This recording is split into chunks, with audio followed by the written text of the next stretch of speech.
E o programa de hoje é no cinema, porque o entrevistado é jornalista e cineasta com uma carreira fascinante.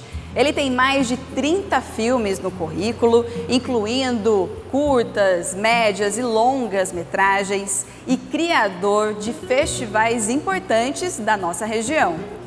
Foi escrevendo vários roteiros de histórias envolventes e impactantes que ele se aventurou na literatura. É um lado do artista que complementa a habilidade narrativa dele para além das telas. O entrevistado de hoje é o Danilo Morales.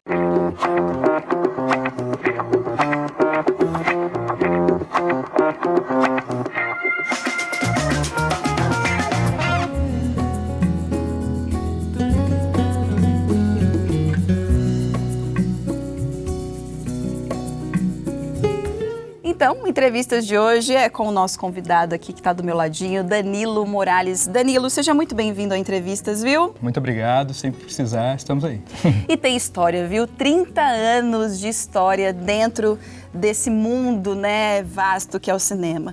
Primeiro de tudo, Danilo, eu queria que você me contasse dessa sua experiência com São José, principalmente, com o cinema, e quando que isso, né, começou, como é que começou essa sua paixão pelo cinema, né? Estar dentro de uma sala de cinema, né, esse cheirinho, assistir, né, no telão, é muito gostoso, né? Nossa. Acredito que deve ter começado por aí, ou não? Olha, sempre o seu filme estar numa sala de cinema é algo muito importante para nós, né, cineastas. Agora em 2024, o meu filme Suprema foi exibido numa sala dessas. É interligado neste círculo mágico. É de outro tempo, é do tempo dos mortos.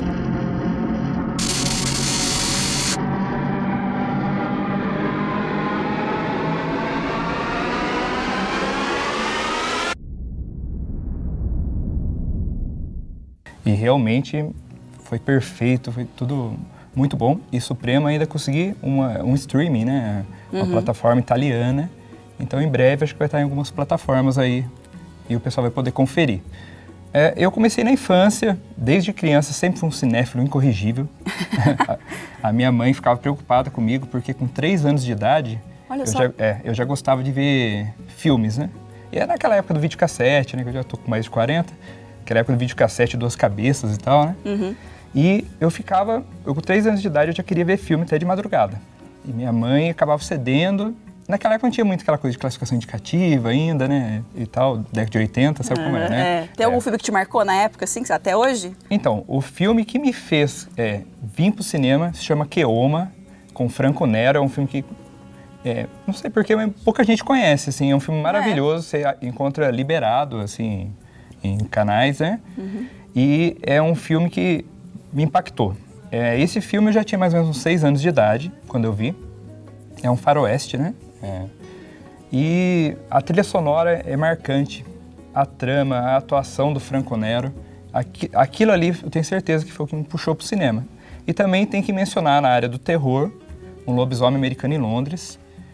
Porque naquela época passava 1h da tarde, 3h da tarde na TV... Com mais facilidade. Você assistia, até filmes como O Exorcista, você via na sessão né? Com certeza. Lembro bem desse filme. Me marcou bastante. O Lobisomem Americano em Londres, o que me marcou é que eu estava sentado na frente da TV e aí tinha uma cena do bosque e quando ele abre o olho, aquele olhão amarelo dele, eu dei um salto primal mesmo, assim, de um sofá pro outro. Eu falei... Essa reação é interessante. Gostei. Que é o que o terror traz, né? Sim. O terror, além de ele ser subversivo, ele colocar o dedo na ferida, ele mexe com você. Por isso que eu até digo, não sei se você gosta de terror, mas... Gosto de suspense, eu sou mais do suspense. Eu falo, quando a pessoa fala assim, não, eu não gosto de terror, eu falo, aí sim que deveria assistir, porque é aquela sensação que a gente mesmo já não tem muito. Porque a gente vai ficando mais exigente, vai cada vez ficando mais difícil, né? Mas, enfim, aí na minha infância, minha mãe chegou a vender o videocassete 2 cabeças, porque ela falou, não, esse menino, né, não tem jeito. Mas foi um amor, assim, à primeira vista, e desde que eu me conheço por gente... E você é formado em jornalismo, né? Isso. Pela universidade aqui da nossa cidade, né? E com essa formação, isso te ajudou a engatar nessa área do cinema? Como é que foi a sua trajetória até começar profissionalmente, né, nesse ramo? Até hoje me pergunto por que eu não fui para rádio e TV em vez de jornalismo, Pois já que eu era da área de cinema, Exato. né? Eu sou rádio e TV, sou formada em Sim, rádio e TV. embora estejam muito próximas, né? Total. Ali, metade do curso ali é a mesma formação e tal. Mas ali, no jornalismo, eu passei os 4 anos de jornalismo na Univap e eu não tinha muita proximidade com o Felipe, que era um professor lá, é um professor até hoje da Univap, teve a Univap e tal. E quando eu estava me formando, eu chamei ele para fazer filme comigo e ele aceitou.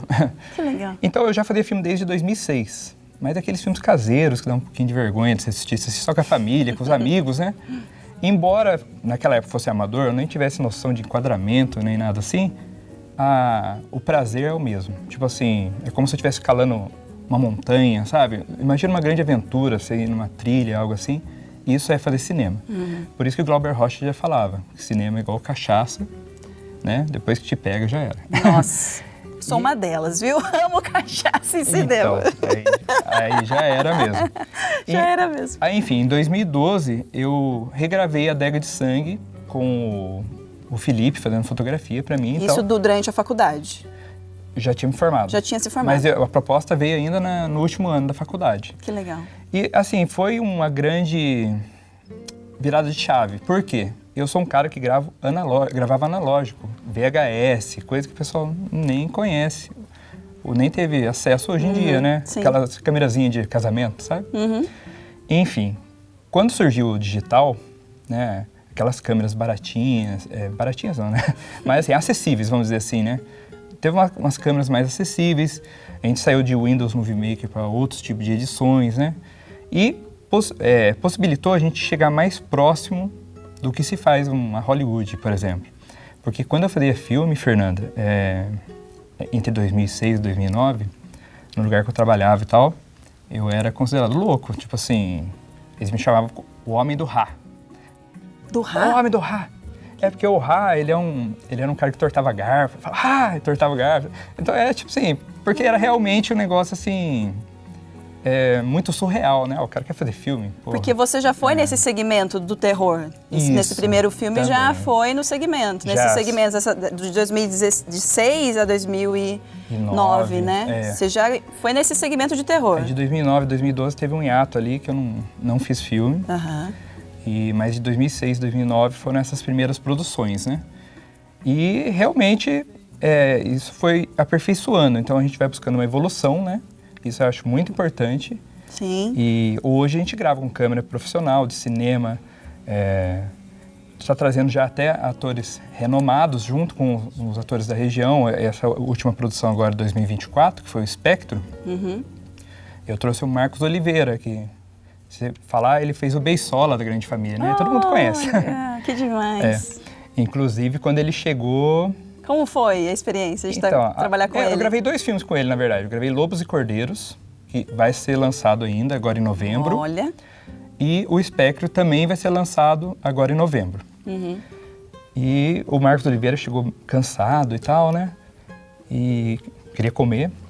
Aí eu falei, puxa, o lugar mais próximo é no shopping mesmo, né? Falei, vamos no shopping que dia de semana, tranquilo. Nossa, o pessoal começou a reconhecer ele no shopping. Acho que não foi um bom lugar, né? Foi um auê. E ele não acabou nem comendo de tanta gente que se aproximou. Mas foi uma experiência muito interessante, sabe? Eu trouxe também a Liz do Cid, que é uma atriz de novelas e tal. Então é isso. Eu vim, Fernanda, desde a época que era mato, vamos dizer assim, o cinema aqui em São José. Então eu sou um dos pioneiros, né? Exato. E realmente eu fico feliz, assim, que muita gente que fez cinema comigo virou também diretores de cinema e tal, então é algo que está expandindo. Que essa que é a ideia, é a gente transformar São José dos Campos em um polo de cinema. E está muito forte aqui a região, viu? Não, e a gente está muito feliz também, viu, Danilo, de receber você aqui no nosso programa Entrevistas. Legal. Então, você que está assistindo a gente, fique por aí, porque ele vai contar... Lógico, dos festivais. Ele é o criador de vários festivais renomados aqui da nossa cidade, da nossa região, viu? Vai falar um pouquinho mais do filme que foi exibido nessa sala belíssima aqui no Shopping de São José dos Campos. E também, lógico, vai falar da trajetória dele com livro. Ele também escreve livros, viu? Então fique por aí, aguardando todos esses detalhes no próximo bloco, depois do intervalo, viu? Te espero.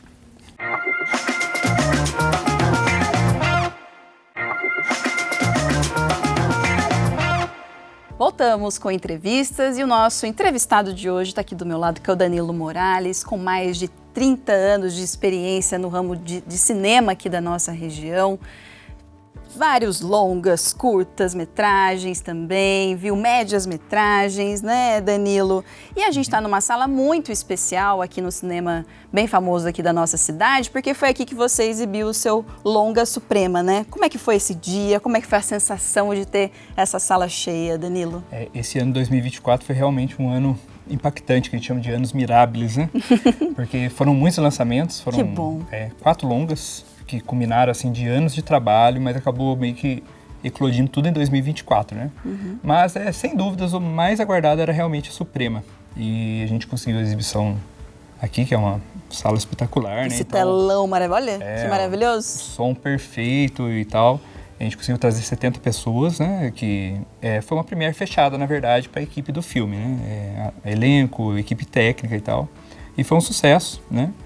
Agora, aguardar a distribuição e seguir em frente, né? Também no caminho do streaming, mas todos os caminhos são importantes, né? Sim. Tanto a mostra, quanto as salas de exibição, quanto o streaming. E como é que foi a sensação, assim? Você assistiu o filme ou você ficou assistindo, as pessoas assistindo o seu trabalho, né? Como foi esse dia pra você? Você lembra o que você sentiu? Como é que as pessoas contaram o quê, né? Depois que assistiram pra você, né? O que elas contaram? Foi uma mescla de sensações ali, foi um filme que foi bem aclamado no final, o pessoal gostou bastante do resultado final, né? A gente mesmo já assistiu o filme mais de 300 vezes, porque a gente participa do processo de edição, né? Junto com o editor, aí vai para a trilha sonora, vai para o color grading. Então, pra gente não é uma grande novidade, mas a novidade você vê a expectativa do público, né? E também vendo um telão, né, gigante desse, com um som perfeito, acaba sendo algo que o cinema ainda traz, que é o único, né? Essa experiência sensorial que você acaba tendo aqui dentro. Que é totalmente diferente quando a gente assiste em casa, né? Não tem como. Tem filmes que merecem ser assistidos no cinema, como o seu, que foi o Suprema, né? E aí, o Danilo também ele não para por aí, né? Como eu falei, 30 anos de experiência, ele também é criador de festivais aqui da nossa região. Um deles, dois eu vou destacar aqui, que são vários, tá? Que é o Festival Poi de Cinema Fantástico e o Sessão Macabra de Jacareí, né? Um é daqui de São José, que é o Fantástico, e o Sessão Macabra de Jacareí. Me fala um pouquinho, né? Como é que surgiu a ideia desses eventos, Danilo? Como é que foi a experiência? Então, o Festival Poi de Cinema Fantástico, ele surgiu de uma necessidade de abrir um canal para exibir meus próprios filmes. Então, acaba sendo assim o início de tudo. Porque lá no passado, que eu faço filme desde 2006, né? Lá no passado, quando eu fazia meus filmes, a gente tinha que ir sentar na sala da minha mãe e assistir. Então, a gente tinha essa necessidade de ter um canal mais amplo para o público. E eu ia muito em festivais de cinema em São Paulo, né? Eu fui no Boca do Inferno, entre outros festivais de cinema. Eu vi como que funcionava, achei bem interessante e falei, nossa, São José dos Campos não tem. Nunca teve um festival de cinema em São José, ainda mais de gênero, né? Que é o gênero fantástico. E, com certo medo, eu embarquei em criar a primeira edição do Festival Poi de Cinema Fantástico. Por que Poi? Porque Poi é o autor de literatura fantástica, né? Edgar Allan Poe, né? E também Poe, P-O-E, Pequenos Orbes Espectrais. Então já dá uma pegada pro fantástico. Enfim, na época lá o Cine Santana abriu as portas, a Fundação Cultural liberou ali o cara do projetor, dava um banner e tal. E eu entrei com a cara e coragem, então eu fui chamado de O Homem Festival, né? Então, E teve 6 edições. As 4 primeiras edições foram presenciais no Cine Santana, também teve um anexo ali em Jacareí, né? A 5ª edição e a 6ª, por conta da pandemia, foram online. A 6ª edição foi um marco, porque eu consegui o PROAC, né? Então eu consegui levar para novos horizontes. Ele foi exibido numa plataforma que é considerada a maior da América Latina, né? Que maravilhoso! E teve muita visibilidade. Enfim, o Festival Poi está há 3 anos sem novas edições, porque é a dificuldade de a gente conseguir aprovar edital, né? Então, realmente, você fazer bancando do próprio bolso é algo difícil. Com certeza. Mas a gente continua na tentativa de aprovar novos editais para ter novas edições desse festival, que foi o pioneiro de São José dos Campos. E tem a Sessão Macabra, né? Em Jacareí, Esse né? sim aprovou edital, que é de um proponente, o Robson Strobel. E como ele já sabia que eu tinha expertise em festivais, curadoria e tal, ele me chamou para a gente fazer a Sessão Macabra. Então foi uma criação junta, minha e do Robson Strobel. Foi bem legal também, teve um grande público e esperamos ter novas edições, né? Sim. Aí eu sou curador de outras obras também, como por exemplo a Mostra de Olinda, em Pernambuco, eu fui para lá recentemente. Que ótimo. Mas eu sou curador de outras obras também, de outros festivais e mostras, né? Às vezes a gente entra como júri técnico, às vezes como curadoria, né? Você passou por todos esses bastidores, né, que são riquíssimos de história. Conta os bastidores pra gente dessa parte de curadoria ou produzindo algum filme também. Como foi? Me conta, Então, Danilo. A parte de curadoria, principalmente você tem que ter paciência para assistir tantos filmes, porque, por exemplo, no primeiro Festival Paul mesmo, eu recebi mais de 200 inscrições. Tem edições que você recebe mais de 400, né? Nossa, Então, para assim, selecionar tudo isso... Então, você tem que ter um ritmo frequente, diário, assistindo os filmes. E é você que seleciona ou tem uma equipe com você? Às vezes sou eu, às vezes tem mais gente na curadoria. Mas toda obra, mesmo as que não entram, todas têm o seu valor, então tem todo aquele respeito por cada obra, da gente assistir, analisar, né, a fotografia, o roteiro e tal. Então esse é o processo do festival. É um processo bem denso, ele te amarra um ano aí, eu posso dizer. Agora, já na produção de filmes também, é uma arte. Quantos né? filmes você já produziu? Mais de 30? Mais de já 30. perdeu a conta? Exato? Eu até perdi a conta, mas é mais de 30. É mais de 30 mesmo, gente. Isso só os meus, né? Fora de outras pessoas ali que eu participei. Exatamente. Mas a produção do filme, ele lida com o coletivo. E você sabe que tudo que lida com o coletivo é uma arte, né? É difícil, tem mentes diferentes ali. Lidar com pessoas, né? Com Às cada vezes, opinião, né? Às vezes pode rolar atritos, né? Exato. E tal. Que nem, por exemplo, no Suprema, eu tive uma experiência que eu coloquei o pessoal numa casa, né? Você já viu, tem uns realities aí, né? Olha, o negócio funciona mesmo. Viu? É mesmo? Foi real. O negócio é colocar cada um no hotel, assim, porque... Caraca. Mas, assim, tudo é emoção, né? Então, também ele transforma o pessoal que está na equipe em uma família. Exato. A gente vira uma família, né? Então, eu falei que eu acho que às vezes também a gente acaba fazendo um filme até para poder reaver esse pessoal. Porque a gente acaba encontrando mais no set, né? É delicioso. É verdade, é verdade. E eu gosto muito de trazer sangue novo também. Então, assim, eu gosto de trabalhar com o pessoal já das antigas e sempre trazendo gente nova. Então, tem todo esse processo cíclico do cinema. Eu quero participar, Danilo. Você me chama no próximo? Sangue novo. Vambora, vamos nessa. Vamos nessa. E vamos nessa também para o nosso próximo bloco aqui com o Danilo. Então, fique por aí, viu? A gente continua esse papo agora para falar sobre literatura. Ele também está nesse ramo de arte aí, de escrever livros. Então, fique por aí. Daqui a pouquinho a gente volta com mais detalhes da história do nosso entrevistado de hoje, Danilo Morales. Até já.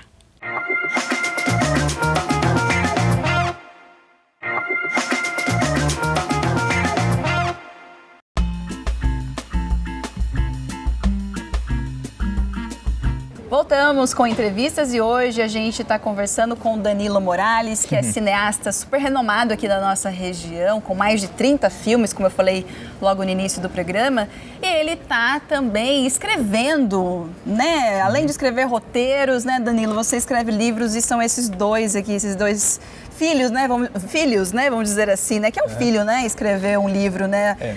Fazer todo esse processo. Como é que foi essa transição? Teve uma transição ou você já tinha esse trabalho intercalado, né, com o cinema e a escrita para livros? Então, na verdade, a literatura e o cinema sempre estiveram intrinsecamente ligados, né?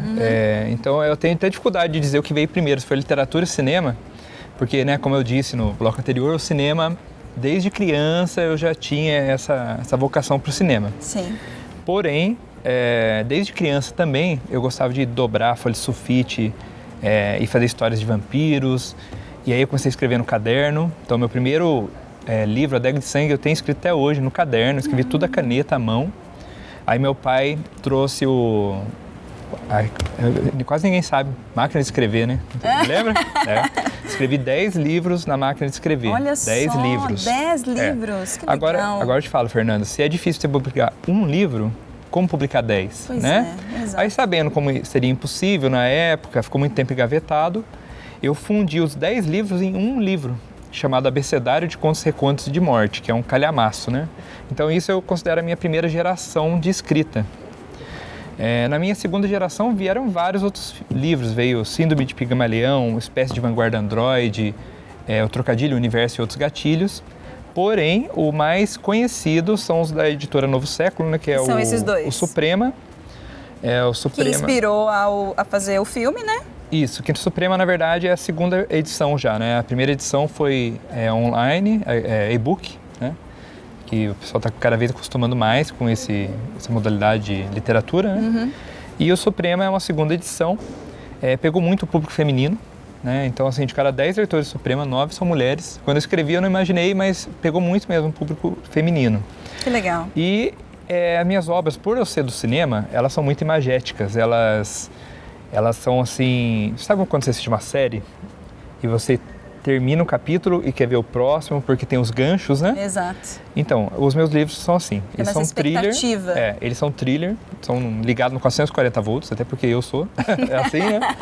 E são no estilo como se eu estivesse vendo uma série mesmo. Então, as pessoas relatam que leem muito rapidamente o livro. Que legal. E como ele já é visual, imagético, facilita muito para mim essa transposição da literatura para o cinema, né? Que o roteiro, quando vem inspirado num livro, ele acaba ficando mais denso e até mais interessante, né?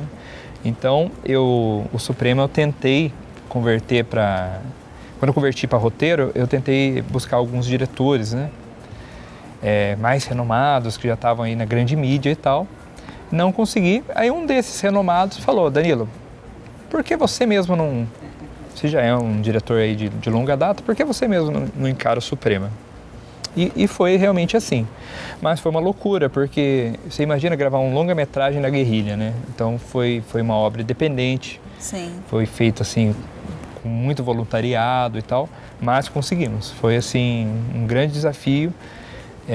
Suprema já conseguiu distribuição italiana, então... Que demais! Parabéns por essa conquista. Provavelmente vai ter uma continuação, porque ele é baseado nos primeiros 2 tomos de Suprema, o terceiro tomo não, né? E tem uma sequência, Lilith Escarlate, que ele compartilha do mesmo universo de Suprema, porém são personagens distintos, né? Conta a história da Natasha Zani, que é a Pandora, e eu escrevi na pandemia, né? Então acaba trazendo um pouco dessa... Experiência do caos que foi essa época também, né? Sim. Mas Lilith Escarlate provavelmente vai virar filme também. E vai ter um terceiro aí, que eu já fiquei sabendo, né? Que seu objetivo é estar ali na Bienal, né? Lançando esses livros. Em 2025 deve surgir o terceiro livro, né? Que também compartilha desse mesmo universo. E vamos ver, buscar a Bienal do Livro aí de 2026, né? Eu estive nessa desse ano, muito boa. Que legal. Estive Parabéns. lá no stand. Parabéns por essas conquistas também nesse ramo da literatura, né? Que é desafiador também, né, desafiador. Danilo, além do cinema. Mas quero saber dos próximos projetos, se você tem novos filmes, tem festivais aí no horizonte, me conta. Então, mostras e festivais, estamos com vários aí em fase de processo de edital, né? Então é difícil dizer, mas provavelmente pode ser que vingue algum deles. Eu aguardo muito ansioso o retorno do Festival Poet Cinema Fantástico, né? Que teve 6 edições, espero que role aí em 2025 pelo menos. A segunda edição do Sessão Macabra também, espero que role em breve. E também estou com bastante projeto lá pro lado de Recife, bem longe daqui também. Que legal. De mostra de cinema. Então eu acredito que vai surgir coisa nova aí. Filmes, tem vários para ser lançado. Tem o Lobos e Cordeiros, que é um filme direção do Daniel Scrip, um projeto do Jorge Júlio, aqui de São José dos Campos, né, da lei, foi contemplado pela Lei Paulo Gustavo. Temos muitos profissionais, né, talentosos aqui, né, Danilo? A gente conseguiu trazer o Marcos Oliveira também, que legal. Né, um grande ator. Também vai vir o filme Jezabel, esse é um filme independente, minha direção. Vai vir também o filme Gibraltar, do diretor pernambucano Lula Magalhães, que a gente gravou aqui em solo joseense, né? Sim. E deve sair em breve também. E vai ter o lançamento do Espectro, que é um filme também pela Lei Paulo Gustavo de Jacareí, do Robson Strobel. E muito bom mesmo, que teve a Liz Lucide, né? Então são muitos projetos, a gente acaba até embaralhando de tantos projetos que tem, né? Sim. Já teve uma sequência muito louca de longas-metragens, né? Foram 4 longas que vieram. Que bom. E agora vão vir esses curtinhas aí. Mas a gente tem grande expectativa para Lilith Escarlate. Exato. Em breve. Né? Inspirando, né? A inspiração com os livros para também lançar os filmes, né? A partir desses livros, certo? E tô escalando novos atores aí. É isso, olha que bacana. Pra gente encerrar, Danilo, me fala, por que você ama tanto cinema? Por que te fascina estar tanto tempo trabalhando com isso? Me conta. Então, o cinema a gente fala que toda escolha tem uma renúncia, né? Então, o cinema me trouxe muitas coisas boas, também me trouxe muitas renúncias. Falar que é fácil fazer cinema? Não é fácil. Porém, eu não vejo um outro caminho, assim, é um negócio muito prazeroso, é muito bom estar com as pessoas, ver o projeto pronto, mas eu gosto até mais do processo mesmo ali, de você estar em um set de gravação, isso aí te deixa vivo. Até falo para os novos cineastas também que está vindo. Aí, ó, o recado. Um recado que eu dou, que hoje a gente tem bastante equipamento legal, né? A gente consegue fazer filmes bons. Porém, tem que sair da caixinha, sabe? Tem que buscar, assim, obras realmente originais, interessantes. Muitas vezes sai da sua área de conforto, porque... Exato. Às vezes a pessoa começa a fazer um filme e fala assim, vou fazer na minha casa. Mas não, às vezes a busca está em você gravar num lugar diferenciado, que tem um cenário interessante. Olha aqui mesmo. Pois é. Que lugar interessante para fazer um... Estamos no restaurante do cinema, né? Que delícia. Pra fazer uma bela cena de filme aqui, não é Ele mesmo? já contou, viu? Não Então vem aí próximos filmes nesse cenário maravilhoso. Danilo, que prazer conversar com você, que delícia de papo. Muito obrigada, viu? Por receber toda a nossa equipe aqui, nossa produção, viu? De verdade, agradeço ao cinema aqui de São José que recebeu a gente aqui também, viu? Um prazer te conhecer. Eu que agradeço. E muito boa sorte, vida longa ao cinema de São José dos Campos, né? Aos cinemas independentes, aos livros, também à literatura. E a gente se encontra nas mostras, aí, festivais que vai rolar pela cidade, que está se tornando um polo de cinema aqui, né? Isso aí. Cada vez mais forte. E a gente se vê no próximo Entrevistas, viu? Conto com a sua companhia. Tchau.